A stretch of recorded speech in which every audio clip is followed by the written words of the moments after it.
Þrekprófið skiptist í 3 hluta. Fyrsti hlutin að hlaupa 2000 metra sem gert innanhús eða utandyra. Karlar þurfa að hlaupa undir 9:30 og konur undir 11. Þeir sem ná hlaupinu, þeir fara í hluta nr. 2 sem eru stöðvaæfingar. Langstökk á natrinu, það framkvæmt á svona stökkpalli. Þá best að krækja tánum fram yfir pallin og nota síðan hendurna til þess að ná góðu stökki fram og beygja sig vel. Þarna Logi, hann ætlar að stökkva fyrir okkur og sýna hvernig gert. Og þá það Hildur, hún ætlar að stökkva. Stelpur þurfa að stökkva lágmarki 1:70 og strákar 2:10. Nota hendurna vel, krækja með tánum og sveifla og stökkva. Glæsilegt, vel gert. Á eftir langstökkinu þá eru framkvæmdar upphífingar hjá körlum. Lágmarksfjöldi upphífingar eru 4 hjá körlunum.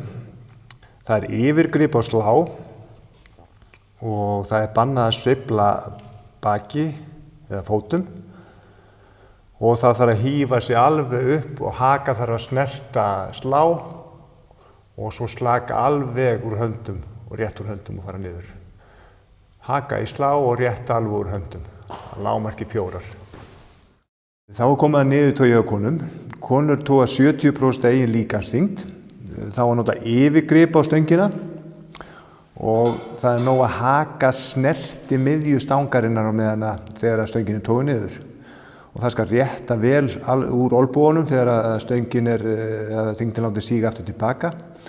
Þá að framkvæma þessa æfingu með jöfnum hraða og þá ekki að sveifla líkamann við æfinguna.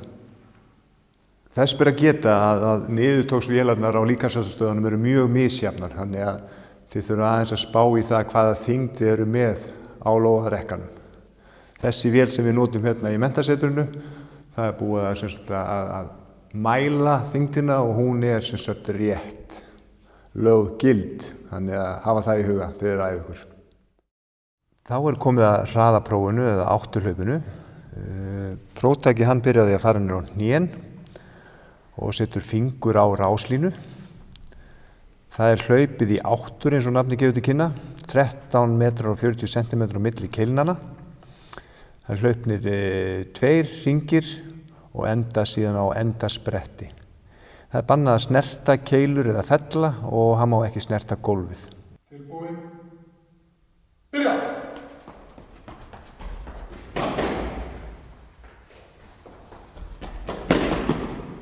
Hámarkstími fyrir konur eru 19 sekúndur og karla 17 sekúndur.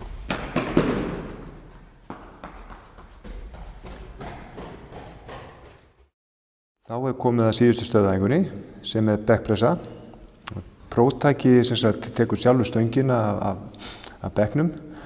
Það ekki skilyrt hvernig fótastaðan Fæturnir mega vera í gólfi eða á bekknum eða bara í lausu lofti.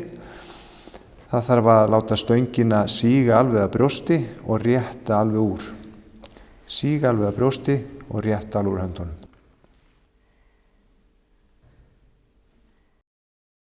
Þá komið að síðasta þætti inntökuprófsins. Það sundprófið. Það skiptist reyndar upp í 2 hluta. Fyrri hlutin að synda 200 metra. Þar má velja á milli bringusunds, skriðsunds og flugsunds. Því næst tekur við köfunaprófið. Það á að stökkva bakkanum eða stinga sér og sækja 2 hringi sem liggja á sundlega botninum í 10 metra fjarlægð. Og þá koma með þessa hringi upp á yfirborðið. Það má ekki koma upp úr vatninu eftir að próftakið komið ofan í vatnið nema með hringina. Þið verðið að vera á kafi meðan þið sækir hringina. Það má gera 2 tilraunir við þennan þátt prófsins. Þegar öllu þessu lokið þá formlegu þrekprófi inntökuferlisins lokið og aðrir þættir taka við.